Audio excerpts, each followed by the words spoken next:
The framework is intended to ensure that an expectant child or a child parent may actualize their right to basic education, at the same time ensure proper care of their children as enshrined in Article 53 of the Constitution.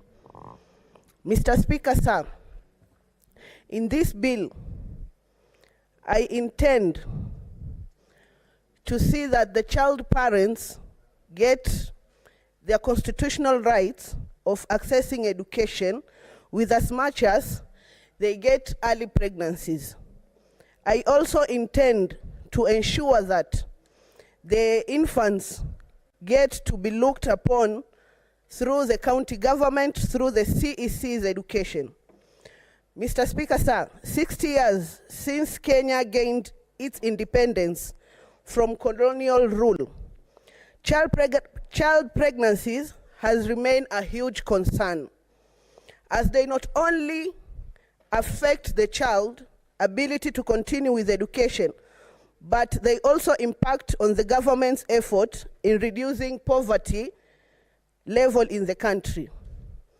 As I had earlier stated that when these children get pregnant, it ends up that we continue living in a cycle of poverty because they don't get a second chance to access education, which is the only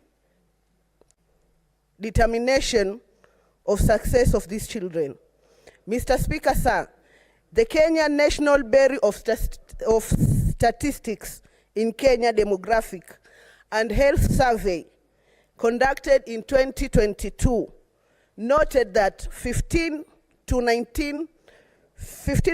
of adolescent women aged between 15 and 19 years have ever been pregnant, with 12% having given birth, 1% experiencing pregnancy loss.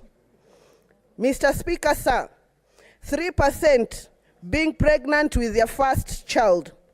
Kenya National Bureau of Statistics further noted that the number of teenage pregnancies is higher in rural setups, particularly in the pastoralist communities. Compared to urban areas, it is further noted that teenage pregnancies declines as the level of education rises. Further, that it is also declines as the level of household wealth increases. Mr. Speaker, sir, the Constitution of Kenya 2010, in Article 53, 1B and B, C, and D, provides for the right of a child to free and compulsory basic education, the right to basic nutrition, shelter, and health care, the right of protection from abuse,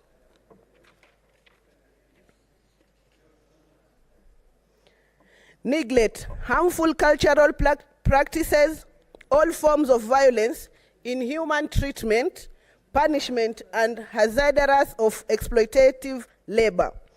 Mr. Speaker, sir, Section 13 of the Children Act number 29 of 2022 reiterates the right of a child to basic education and mandates the Cabinet Secretary in charge of children matter, in consultations with the Cabinet Secretary in charge of education, to develop and implement policies for the realization by every child of the constitutional right to education.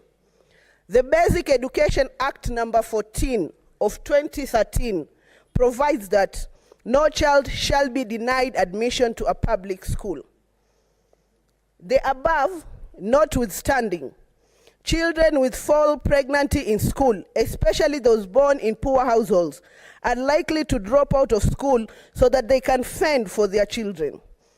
This not only impacts on their right to education, but also exposes them to early marriages and exploitative labor practices as they seek to fend for themselves and their children.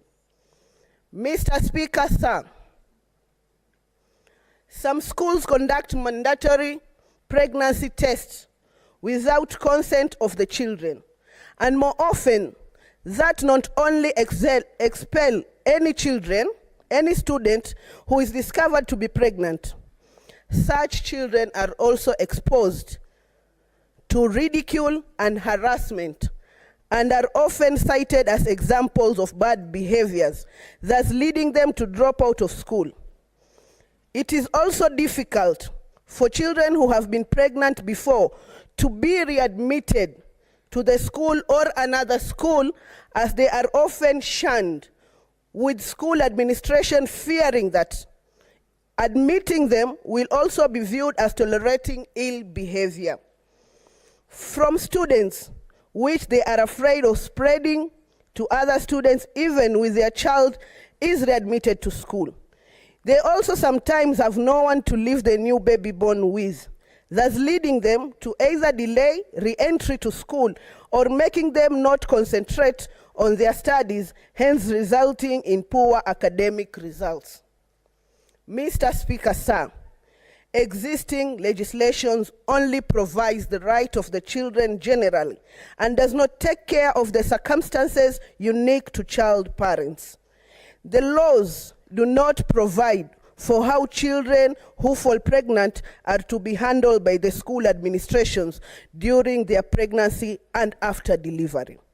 They also do not provide for ways of ensuring that once they have given birth, they are readmitted to school, and heavy support and access to child care facilities, particularly for those without anyone to take care of their newborn children while in school.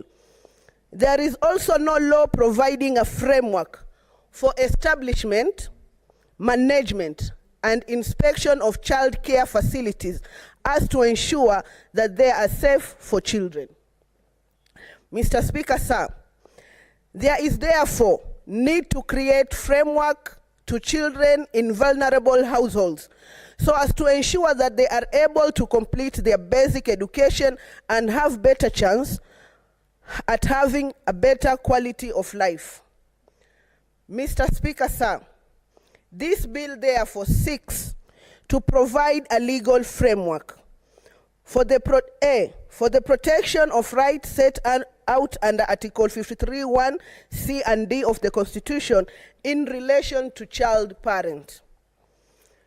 Through this, expectant child or child parent can realize their right to education and at the same time ensure the care and protection of this child. And C, of standards for the establishment and regulation of care centers for child parents by county governments.